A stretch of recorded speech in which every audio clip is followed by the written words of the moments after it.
Savage Hulk. Ever wondered why the angriest green guy in the universe has the social grace of a toddler in a glass store? The Savage Hulk is basically the result of Bruce Banner's childhood trauma deciding to throw a massive planet-shaking temper tantrum at the worst possible time. After a gamma bomb went off, this repressed bundle of rage finally broke out, and let's just say he isn't exactly the type to share his toys or engage in civil debate. Broken English is his primary language, and his favorite hobby is telling everyone to go away, which is honestly a mood for any Monday morning. On top of that, his power level is basically an infinite cheat code because the madder he gets, the stronger he becomes, which is a fantastic way to handle stress management. Dealing with a mountain weighing 150 billion tons dropped by the Molecule Man is just his version of a light warm-up, and he handled it like a champ while saving the other heroes beneath it. This green wrecking ball made his big splash in The Incredible Hulk #1, and he has been making life difficult for everyone since then. Clearly, therapy was never really an option for this guy, so he just keeps punching problems until they stop being problems. Joe Fixit. Imagine a moody teenager who finally discovered hair gel, leather jackets, and a lucrative world of Las Vegas mob enforcement. That is essentially the vibe of the Gray Hulk, also known as Joe Fixit, who is basically the selfish teenage rebel version of Bruce Banner, living his best life. Originally gray in the first issue, a printing error turned him green, but he eventually came back to claim his identity as the slicker, meaner, and way more arrogant Alter. He's not just about muscle, he's actually smart enough to know that sometimes a gun is way more effective than just swinging your fists around like a confused windmill. What makes it even crazier is that he treats his time as a mob enforcer like a career path, which is such an odd choice for a gamma mutant who could just lift a bus for fun. Destroying a massive asteroid hurtling toward our planet with nothing but an experimental jetpack and his own brute force was just a regular Tuesday for him. He once even humiliated the Thing in a fight by using the environment against him, proving that being smart is just as dangerous as being strong. Professor Hulk. Everyone loves a good makeover story, but fusion-based personality surgery is definitely taking things a bit too far, even for comic books. The merged Hulk, who everyone keeps calling Professor Hulk despite the fact that he was actually just a fancy psychological coping mechanism, is what happens when you try to cram every side of Bruce Banner into one body. He has the genius brain, huge muscles, and the cocky personality all wrapped up into one package, which sounds perfect until you realize the whole thing is basically held together by duct tape. Should he get too angry, the whole persona just collapses and you are left with a tiny scared Banner who probably just wants a nap and a sandwich. Crushing the villain Vector by bouncing his own nasty, repelling powers back at him was a stroke of genius, though it really showed how his smarts made him a bigger threat than just a mindless tank. Turns out, being your own therapist is a terrible idea when your brain is literally trying to turn you back into a weak human at the worst possible moment. Green Skaar. Skaar was not exactly a vacation spot, but it was perfect for turning a confused scientist into a space gladiator with a serious grudge. The Green Skaar is not the type to throw a tantrum because he didn't get his way. He is a disciplined king who treats fighting like a lethal form of art. After being exiled by the Illuminati, he learned that sometimes you have to be the biggest monster in the room to make sure everyone else stays quiet. Getting his ship blown up and losing his wife, Kyra, added a layer of pure focused rage that made him way more dangerous than any standard angry Hulk. Defeating the Sentry in a fight that literally shook the world is a feat that most heroes would dream of. Yet he made it look like he was just clearing his schedule for the day. Then comes the Worldbreaker state, where he emits so much gamma radiation that he actually destroys a planet and its moons just by existing. Wiping out continents just by standing there is a pretty aggressive way to ask for some personal space, but it definitely gets the point across. Immortal Hulk. Why settle for being a monster when you could be a cosmic horror movie antagonist that just refuses to stay in the grave? The Devil Hulk, or the Immortal Hulk, is the dark protective father figure that Bruce Banner needed, apparently, when he was growing up and life was getting really messy. He only shows up at night to dish out some brutal justice, and his intellect is so sharp it could cut through lead like a hot knife through butter. Being functionally immortal is a nice trick, especially since he just resurrects as soon as the sun goes down if anyone's stupid enough to try and take him out during the day. He can even control his own severed limbs like a demented puppet master, which is honestly the kind of gross party trick that would win in any competition. Absorbing all the gamma radiation from Sasquatch to turn him back into a normal guy was a total power move, and he did it with the ease of someone changing a light bulb. Even being ripped apart by Shadowbase was not enough to stop him, as he was just picked up his own pieces and stitched himself back together like a jigsaw puzzle gone wrong. If there's something we can learn from this Hulk, is that being able to regrow your entire body from a puddle of gore is definitely a great way to save money on hospital bills. Mindless Hulk. Take away the moral compass, remove the brainy scientist, and what are you left with? You get pure, unfiltered ball of destruction that does not care about your feelings, your house, or your survival. The Mindless Hulk is what happens when Bruce Banner is taken out of the equation entirely, leaving behind a beast that operates purely on the instinct to wreck things until there is nothing left to wreck. He doesn't talk, he doesn't reason, and he definitely doesn't stop for tea, which makes him the absolute worst neighbor you could ever imagine. Not to mention, he once took the entire Avengers team at once and almost finished them off. It is amazing how much a creature can get done in a day when he has zero concerns about being polite. Titan. If Hulk is a green mountain of trouble, Titan is a black obsidian wall of pure unadulterated cosmic misery that makes you wonder if there's any limit to how bad things can get. This new entity isn't some result of a simple lab accident. He is straight up infection that feeds on guilt and wants to watch the universe burn for fun. He is huge, he has glowing red eyes, and he looks like the kind of monster you see in your worst nightmares. Shooting energy beams for his eyes is a total anomaly for this kind of creature, and it turns him from a brawler into a walking siege engine that can delete enemies from a distance. Tearing through an army of cybernetic monsters as if they were wet tissue paper is just his way of warming up, and it really sets the tone for how little he cares about in conventional defenses. Then, he has to go and vaporize a massive alien threat with an energy blast, which made the whole alien's plan look pretty foolish in hindsight. Being a cosmic demon monster is probably a great way to get out of doing household chores, but the property damage alone is bound to be a nightmare. Kluh. Feeling down is normal for most people, but for the Hulk, being depressed turns him into a terrifying spikes and mohawks sporting monster that makes the regular green guy look like a harmless teddy bear. Kluh is basically the Hulk of the Hulk, and his main trigger is profound, crushing sadness, which is pretty metal reason to start a rampage. You might agree with me on this, but he looks like a demon from a heavy metal album cover, all black skin with glowing red lines, and he is just as mean as his outfit suggests. Instead of just punching, he uses telekinesis because apparently being a giant physical powerhouse wasn't enough for this guy to ruin everyone's week. He basically toyed with the entire Avengers Unity squad, brushing them aside like pesky gnats that were ruining his miserable mood. Then he fought Nova and just ignored all of his maximum force energy blasts because who cares about cosmic power when you already are having the worst day ever? Turns out that when you're a monster and you start feeling really bummed out, it's probably better to stay home than to go outside and try to crush the world. Maestro.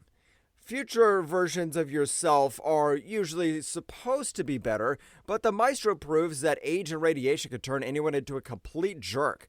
He's basically Bruce Banner with all his genius intellect, but none of the human empathy, which is a recipe for a global catastrophe.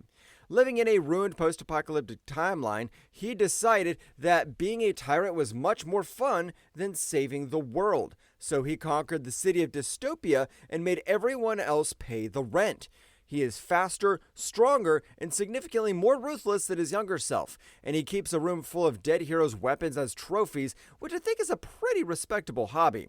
He systematically hunted down every hero and villain left on Earth just to show them who was in charge.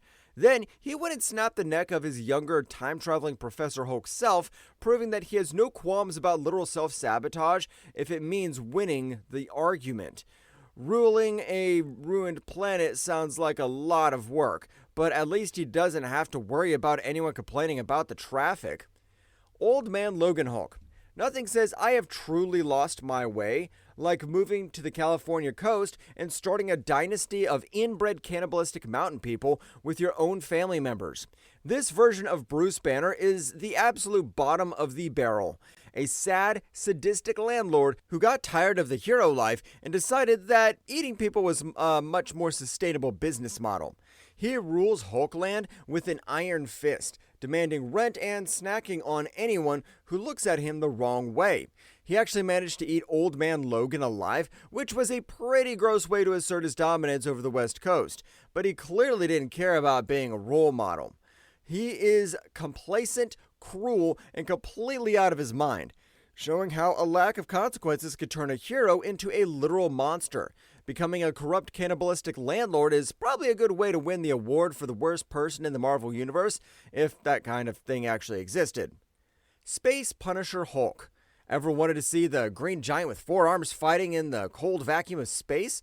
This version is essentially an alien bruiser who decided that the best career move was to work with his cosmic version of Frank Castle. He does not have the baggage of being a scientist or the trauma of a gamma bomb. He is just a pure 4-armed alien powerhouse who loves to smash things for his partner. He is perfectly at home in space, which is great because it means he never has to worry about crushing any civilian houses by accident. Tearing through the hull of a massive alien dreadnought with his bare hands is just how he gets his cardio in, and it is a pretty impressive display of upper body strength. He also loves to dismember high-ranking mob members in the middle of space, which is a surprisingly efficient way to clean up a galaxy. Dealing with cosmic crime by physically taking everyone apart is a really creative way to handle the local police work, even if it is a bit messy. Zombie Hulk. Being undead is tough, but being a zombie who is also a massive gamma-radiated monster is just asking for a bad time. The Zombie Hulk is stuck in a loop of being hungry, eating way too much, and then transforming back into a human, only to have his own stomach burst from the meat, which is just a really tragic way to live. He does not need oxygen, which is nice for when he's floating around space looking for snacks, but losing his healing factor means every scratch he gets is a permanent souvenir. One thing I found amusing is that he actually killed and ate the Silver Surfer. Then he went on to help eat Galactus, which is the ultimate planet-sized lunch, and he even got the power cosmic for his efforts. Trying to satisfy a hunger that leads to your own organs bursting is definitely a great way to stay motivated in the afterlife. Ultimate Hulk. This version of Bruce Banner wasn't satisfied with a simple accident. He decided to recreate the super soldier serum because why not combine a flawed formula with a ton of radiation? The result was a gray-skinned, murderous giant who has some serious issues with his ego and a really unhealthy obsession with Betty Ross.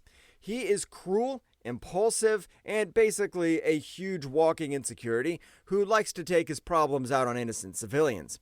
Killing over 800 people in Manhattan just to show off for a girl is the kind of erratic behavior that would get you banned from every dating app on the planet. He even managed to break an adamantium needle during his own execution because he really did not want to miss his next opportunity to ruin everyone's life. Being a giant murderous monster is a terrible way to get a second date, but at least he's consistent about being the absolute worst version of himself. Amadeus Cho. Being a super genius is a pretty good foundation, but adding the power of a Hulk is a bold strategy that definitely needs some careful planning. Amadeus Cho, the 8th smartest person on Earth, figured he could handle the pressure and keep everything under control by sucking the gamma radiation into his own body. He actually stayed positive, kept his upbeat attitude, and used his massive strength to do good, which is a refreshing change of pace from all the other angry versions. Wrestling a giant monster like Fin Fang Foom by using math and physics is a really nerdy way to settle a fight, but it works surprisingly well. He even caught a falling satellite in orbit without breaking anything, which makes him the most helpful and least destructive version of the bunch. Being a genius, a hero, and a giant green monster at the same time is a lot of multitasking, but at least he could probably calculate the best way to avoid stepping on a pet. Red Hulk. General Thaddeus Ross spent years trying to catch the Hulk, but apparently the best way to stop your enemy is to just become the exact thing you hate most. He made a secret deal with some evil geniuses to turn himself red, hot, and full of tactical military training, which is a pretty aggressive way to force a rematch. He doesn't get stronger as he gets madder, instead, he heats up until he is basically a walking oven, which is a great trick if you need to melt something, but terrible if you're trying to avoid burning the furniture. He managed to beat Savage Hulk in their first fight just by being a better soldier, which must have been really annoying for the original guy, who is used to just punching his way through everything. Lifting Mjolnir in space was another impressive feat, even if you had to cheat by using zero gravity, but let's be honest, he was always going to find a way to get the upper hand. Being a red heat-emitting general is definitely a unique way to go through your midlife crisis, even if it does involve way more property damage than a convertible. She-Hulk. It is nice when a blood transfusion actually works out for the best, especially when you're a lawyer who could really use a little extra help in the courtroom. Jennifer Walters became the sensational She-Hulk, and she decided that keeping her brain, her personality, and her control was a much better idea than going all caveman like her cousin. She prefers staying big and green, which is a bold fashion choice for a lawyer, but it definitely gives her a lot of confidence in and out of the office. She once threw an entire alien ship out of the atmosphere just because she could, which I'm sure is a great way to clear your head after a long day at the firm. She also beat the champion of the universe in a boxing match by actually using her training, which I think is way more effective than just relying on natural talent. That's why sometimes being a green giantess who can win a court case and save the world in the same afternoon is definitely a great way to stay on top of the legal game. Red She-Hulk. Being brought back to life, brainwashed, and turned into a red acid-spewing monster is a rough week by anyone's general standards, but Betty Ross managed to make it look kind of cool. As the daughter of General Ross and longtime love of Banner, she was a natural fit for being a weapon of mass destruction, though she definitely had a lot of pent-up anger to work through. She swings a giant broadsword that generates enough acid to dissolve anything, which is much more aggressive style than the usual punching. She once beat up Wolverine so bad that it made the X-Men stop and take notice, and she even fought the Worldbreaker Hulk to a standstill on an alien planet. That is a pretty impressive resume for someone who started out just trying to keep up with a scientist who kept turning into a giant green monster. A-Bomb. Rick Jones was just his sidekick who started it all, so it was only a matter of time before he ended up with his own gamma-infused transformation thanks to some lovely people who wanted to ruin his life. He turned into an A-Bomb, a big blue monster covered in armor that is so tough it makes a tank look like it's made of paper.